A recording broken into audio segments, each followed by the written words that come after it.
ओम नमः शिवाय। आप सभी पर भोलेनाथ की कृपा सदा बनी रहे। आप सुनेंगे सोमवार की व्रत कथा, साथ में सुनेंगे भगवान शिव की बहुत ही दुर्लभ और पौराणिक मोक्षदायिनी कथा भी। कथा का शुभारंभ करने से पहले सब मिलकर भगवान शिव की स्तुति करते हैं। भगवान शिव की स्तुति का पाठ करने से हर संकट से मुक्ति मिलती है और सभी मनोकामनाएं भी पूर्ण हो जाती हैं। स्कंद महापुराण के कुमारिका खंड में भगवान शिव की स्तुति का वर्णन किया गया है। अगर आप भी भोलेनाथ की कृपा प्राप्त करना चाहते हैं तो चलिए आपको सुनाते हैं भगवान शिव की स्तुति हिंदी में। संत जी बोले, सब प्रकार के रोग शोक से रहित हैं, उन कल्याण स्वरूप भगवान शिव को नमस्कार है। जो सबके भीतर मन रूप से निवास करते हैं, उन भगवान शिव को नमस्कार है। संपूर्ण देवताओं से पूजित भगवान शंकर को नमस्कार है। भक्त जनों पर निरंतर कृपा करने वाले आप भगवान महेश्वर को नमस्कार है। सबकी उत्पत्ति के कारण भगवान भव को नमस्कार है। भगवान आप भव के उद्भव संसार के सृष्टा हैं, आपको नमस्कार है। कामदेव का विध्वंस करने वाले आपको नमस्कार है। आप गुण भाव से महान व्रत का पालन करने वाले हैं, आपको नमस्कार है। आप माया रूपी गहन वन के आश्रय हैं अथवा सबको आश्रय देने वाला आपका स्वरूप योग माया समावृत होने के कारण दुर्बोध है, आपको नमस्कार है। प्रलय काल में जगत का संहार करने वाले सर्व नामधारी आपको नमस्कार है। शिवरूप आपको नमस्कार है। आप पुरातन सिद्ध रूप हैं, आपको नमस्कार है। काल रूप आपको नमस्कार है। आप सबकी कलना करने वाले होने के कारण काल नाम से प्रसिद्ध हैं, आपको नमस्कार है। आप काल की कला का अतिक्रमण करके उससे बहुत दूर रहते हैं, आपको नमस्कार है। आप स्वाभाविक ऐश्वर्य से संपन्न हैं, आपको नमस्कार है। आप अप्रमेय महिमा वाले वृषभ तथा महासमृद्धि से संपन्न हैं, आपको नमस्कार है। आप सबको शरण देने वाले हैं, आपको नमस्कार है। आप ही निर्गुण ब्रह्म हैं, आपको नमस्कार है। आपके अनुगामी सेवक भयानक गुण संपन्न हैं, आपको नमस्कार है।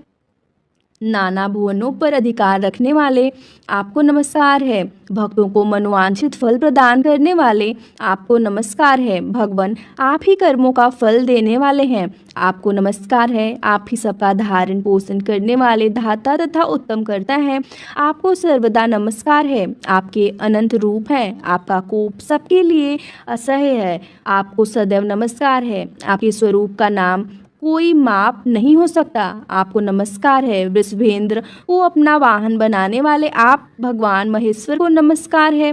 आप सुप्रसिद्ध महौषध रूप हैं, आपको नमस्कार है। समस्त व्याधियों का विनाश करने वाले आपको नमस्कार है। आप चराचर स्वरूप सबको विचार तवन निर्णयात्मिका शक्ति देने वाले कुमारनाथ के नाम से प्रसिद्ध तथा परम कल्याण स्वरूप हैं, आपको नमस्कार है। प्रभु आप मेरे स्वामी हैं, संपूर्ण भूतों के ईश्वर एवं महेश्वर हैं। आप ही समस्त भोगों के अधिपति हैं। वाणी बल और बुद्धि के अधिपति भी आप ही हैं। आप ही क्रोध और मोह पर शासन करने वाले हैं।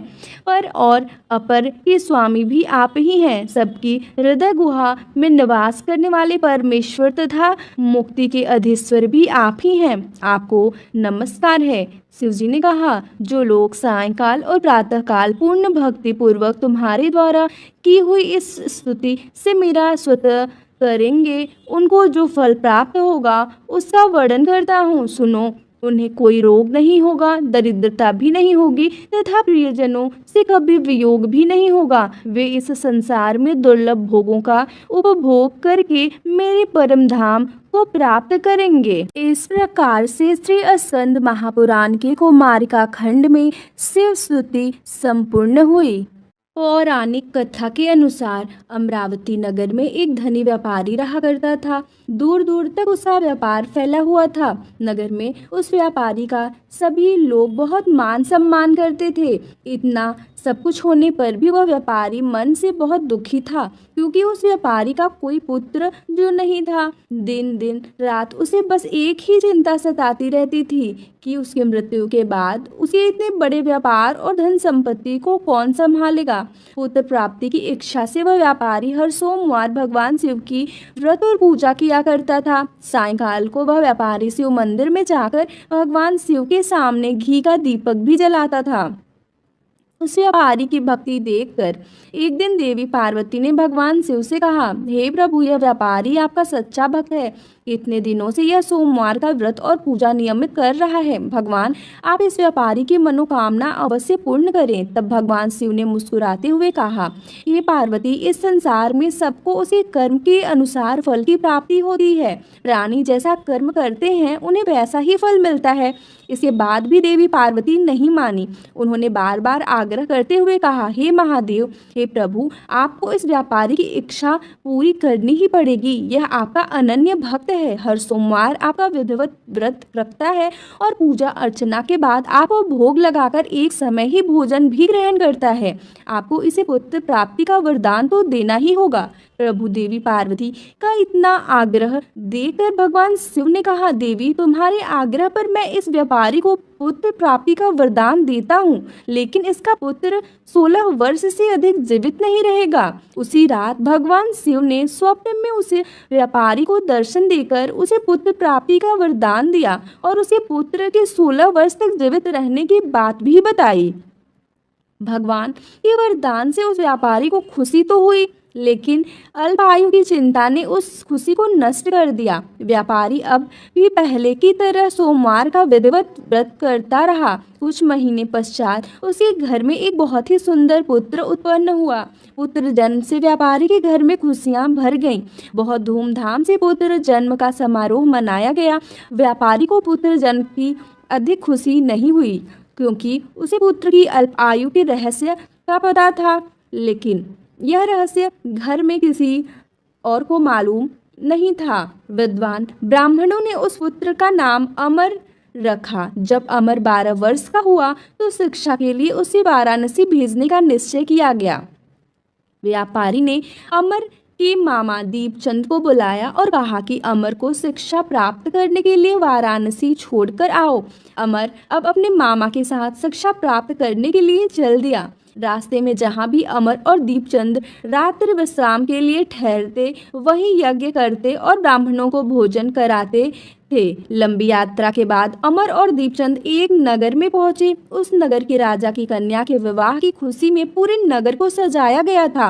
निश्चित समय पर बारात आ गई, लेकिन वर का पिता अपने बेटे के एक आंख से काना होने के कारण बहुत चिंतित था। उसे इस बात का भय सता रहा था कि राजा को इस बात का पता चलने पर कहीं वह विवाह से इनकार न कर दे, इससे उसकी बदनामी होगी। वर के पिता ने अमर को देखा तो उसी मस्तिष्क में एक विचार आया। उसने सोचा, क्यों न इस लड़के को दूल्हा बनाकर राजकुमारी से विवाह करा दूं।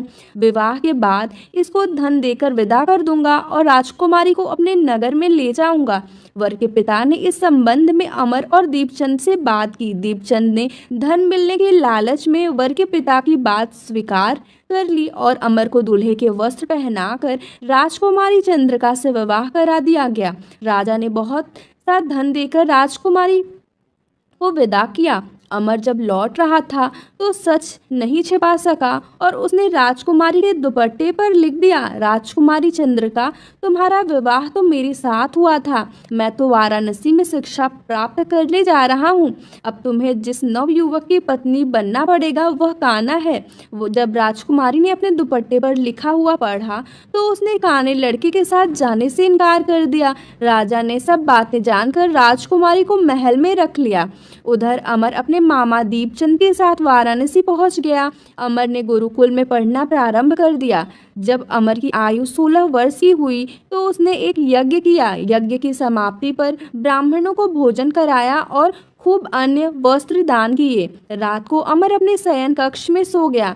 शिव जी के वरदान के अनुसार शयनावस्था में ही अमर के प्राण पखेरु उड़ गए। सूर्योदय पर मामा अमर को मृत देखकर रोने पीटने लगा। आसपास के लोग भी एकत्र होकर दुख प्रकट करने लगे। मामा के रोने की विलाप करने से स्वर समीप से गुजरते हुए भगवान शिव और माता पार्वती ने भी सुने। तब माता पार्वती ने भगवान से कहा, प्राणनाथ, मुझसे इसके रोने का सहन नहीं हो रहा, आप इस व्यक्ति के कष्ट को अवश्य दूर कीजिए। भगवान शिव ने देवी पार्वती से कहा, अदृश्य रूप में जाकर अमर को देखा तो पार्वती जी से बोले, देवी, यह तो उसी व्यापारी का पुत्र है जिसे मैंने 16 वर्ष की आयु का वरदान दिया था। आज इसकी आयु तो पूरी हो गई। देवी पार्वती ने फिर भगवान शिव से निवेदन किया, हे प्राणनाथ, आप इस लड़के को जीवित कर दीजिए, नहीं तो इस लड़के के माता पिता पुत्र के मृत्यु के कारण रो रो कर अपने प्राणों को त्याग कर देंगे। इस लड़के का पिता तो आपका परम भक्त है, वर्षों से सोमवार का व्रत करते हुए आपको भोग लगा रहा है। माता पार्वती के बार बार आग्रह करने पर भगवान शिव ने उस लड़के को जीवित होने का वरदान दे दिया और कुछ ही क्षणों में वह जीवित होकर उठ बैठा। फिर शिक्षा समाप्त करके अमर मामा के साथ अपने नगर की ओर चल दिया। दोनों चलते हुए उसी नगर में पहुंचे जहां अमर का विवाह हुआ था। उस नगर में भी अमर ने यज्ञ का आयोजन किया। समीप से गुजरते हुए नगर के राजा ने यज्ञ का आयोजन देखा। तब राजा ने अमर को तुरंत पहचान लिया। यज्ञ समाप्त होने पर राजा अमर को और उसके मामा को महल में ले गए और कुछ दिन उन्हें महल में रखकर बहुत सारा धन वस्त्र देकर राजकुमारी के साथ विदा कर दिया। रास्ते में सुरक्षा के लिए राजा ने बहुत से सैनिकों को भी साथ भेजा। दीप से नगर में पहुंचते ही एक दूत को घर भेजकर अपने आने की सूचना भेजी। अपने बेटे अमर के जीवित वापस लौटने की सूचना से व्यापारी बहुत प्रसन्न हुआ। व्यापारी ने अपनी पत्नी के साथ स्वयं को एक कमरे में बंद कर रखा था। भूखे प्यासे रहकर व्यापारी और उसकी पत्नी बेटे की प्रतीक्षा कर रहे थे। उन्होंने प्रतिज्ञा कर रखी थी कि यदि उन्हें अपने बेटे की मृत्यु का समाचार मिला तो वे दोनों भी अपने प्राण त्याग देंगे। व्यापारी अपनी पत्नी और मित्रों के साथ नगर के द्वार पर पहुंच गया। अपने बेटे के विवाह का समाचार सुनकर पुत्र वधू राजकुमारी चंद्रका को देखकर उसकी खुशी का ठिकाना नहीं रहा। उसी रात भगवान शिव ने व्यापारी के स्वप्न में आकर कहा, हे श्रेष्ठी, मैंने सोमवार के व्रत करने और व्रत कथा सुनने से प्रसन्न होकर तेरे पुत्र को लंबी आयु प्रदान की है। यह सुनकर व्यापारी बहुत प्रसन्न हुआ। सोमवार का व्रत करने से व्यापारी के घर में खुशियां लौट आई। शास्त्रों में लिखा है कि जो स्त्री पुरुष सोमवार का विधिवत व्रत करते और व्रत कथा सुनते हैं उनकी सभी इच्छाएं महादेव की कृपा से पूरी हो जाती हैं। सोमवार व्रत कथा समाप्त। अब सुनिए भगवान शिव और माता पार्वती की कथा। एक बार भगवान शिव देवी पार्वती जी के साथ हरिद्वार भ्रमण पर गए थे। पार्वती जी ने वहां देखा कि सहस्त्र मनुष्य गंगा जी में स्नान कर हर हर गंगे कहते चले जा रहे हैं, परंतु सभी दुखी और पाप परायण हैं। तब देवी पार्वती जी ने बड़े आश्चर्य से भोलेनाथ से पूछा, हे देव, गंगा में इतनी बार स्नान करने पर भी इनके पाप और दुखों का नाश क्यों नहीं हुआ? क्या अब पवित्र गंगा जी में लोगों के पापों का नाश करने की शक्ति नहीं रही? तब भगवान शिव देवी पार्वती से कहने लगे, प्रिय, गंगा में तो आज भी वही शक्ति है, परंतु इन लोगों ने पाप नाशनी गंगा में स्नान ही नहीं किया है, तब भला इन्हें लाभ कैसे होगा? देवी पार्वती ने यह सुनकर बड़ा आश्चर्य किया। फिर पूछा, प्रभु, स्नान कैसे नहीं किया? मैं तो देख रही हूँ कि सभी तो गंगा में स्नान करके आ रहे हैं और अभी तक तो इनके शरीर भी गीले हैं। तब भगवान शिव ने कहा कि देवी, यह तो केवल जल में डुबकी लगाकर आ रहे हैं। मैं तुम्हें इनका रहस्य कल समझाऊं। अगले दिन बड़े जोर की बरसात होने लगी। सारी गलियां कीचड़ से भर गई। एक चौड़े रास्ते में गहरा गड्ढा था, उसके चारों ओर कीचड़ ही कीचड़ भरा हुआ था। भगवान शिव ने अपनी माया से एक वृद्ध रूप धारण कर लिया और एक दिन विवश की तरह गड्ढे में जाकर ऐसे पड़ गए मानो कोई मनुष्य चलता हुआ गड्ढे में गिर पड़ा हो और निकलने का प्रयास करने पर भी निकल नहीं पा रहा हो। और भगवान शिव ने देवी पार्वती को गड्ढे से थोड़ी दूर यह समझाकर बिठा दिया कि देखो, आप लोगों को सुनो सुनो कर पुकारती रहना कि मेरे वृद्ध पति अचानक गड्ढे में गिर पड़े हैं। कोई पुण्यात्मा इन्हें निकाल कर इनकी प्राण बचाए और मुझ अबला की सहायता करे। भगवान शिव ने कहा कि देवी, जब कोई भी मुझे गड्ढे से निकालने के लिए तैयार हो तब तुम उनसे बस इतना कह देना कि मेरे पति सर्वथा निष्पाप है, इन्होंने अपने जीवन में कभी कोई पाप नहीं किया है, इसलिए इन्हें वही छुए जो स्वयं निष्पाप हो। अगर आपने अपने जीवन में एक बार भी कोई भी छोटे से छोटा पाप तक नहीं किया हो तभी मेरे पति को हाथ लगाना, नहीं तो हाथ लगाते ही आप भस्म हो जाएंगे। तथास्तु कहकर देवी पार्वती जी गड्ढे के किनारे बैठ गई और फिर आने जाने वाले लोगों को भगवान शिव की सिखाई हुई बात कहने लगी। उधर गंगा जी में नहाकर लोगों के समूह आ रहे थे। एक सुंदर युवती को यूं दलदल के पास बैठी देखकर कई लोगों के मन में पाप आ गया। कुछ लोग लज्जा के डर से डरे तो कुछ लोगों को धर्म का भय हुआ, कुछ लोगों को कानून से डर लगा तो कुछ लोगों ने तो पार्वती जी को यह भी सुना दिया कि मरने दे उस बुढ़े को, अरे क्यों उसके लिए रो रही है। आगे और कुछ दयालु सचरित्र पुरुष भी थे। उन्होंने करुणा करके युवती के पति को निकालना चाहा, लेकिन जैसे ही उन्होंने उस वृद्ध को वहां से हटाना चाहा तभी देवी पार्वती के वचन सुनकर वे भी रुक गए कि जो निष्पाप हो केवल वही उन्हें छुए, नहीं तो वे भस्म हो जाएंगे। उन्होंने सोचा कि हम तो गंगा में नहाकर आए हैं तो क्या हुआ, पापी तो हैं ही, कहीं हाथ न जल जाए। और इस प्रकार उन वृद्ध को निकालने के कारण कहीं इस स्त्री के कहे अनुसार हम खुद भस्म न हो जाएं। इस तरह सोचकर किसी की हिम्मत नहीं हुई कि वे उस वृद्ध को दलदल से बाहर निकाल पाए। सैकड़ों लोग आए और पूछकर चले गए। सुबह से शाम हो चली तब भगवान शिव ने देवी पार्वती से कहा, देखो आया कोई सच्चे हृदय से गंगा जी में नहाने वाला। तभी कुछ देर बाद एक जवान हाथ में लोटा लिए हर हर गंगे कहता हुआ वहां से निकला। देवी पार्वती ने उससे भी वही बात कही। उस नव युवक का हृदय करुणा से भर आया। उसने भगवान शिव को उस गड्ढे से निकालने की तैयारी की। तभी देवी पार्वती ने उसे रोका और कहा कि भाई, अगर तुम पूरी तरह से निष्पाप हो तभी मेरे पति को छूना, क्योंकि अगर तुमने जरा भी पाप किया होगा तो मेरे पति को छूने से तुम भस्म हो जाओगे। लेकिन उस नव युवक ने बिना कोई संकोच के दृढ़ निश्चय के साथ माता पार्वती से कहा, माते, मेरे निष्पाप होने में तुम्हें संदेह क्यों होगा? आपको नहीं दिखता कि मैं अभी अभी गंगा जी में स्नान करके आया हूँ? गंगा जी में गोता लगाने के बाद कभी पाप रहते हैं भला?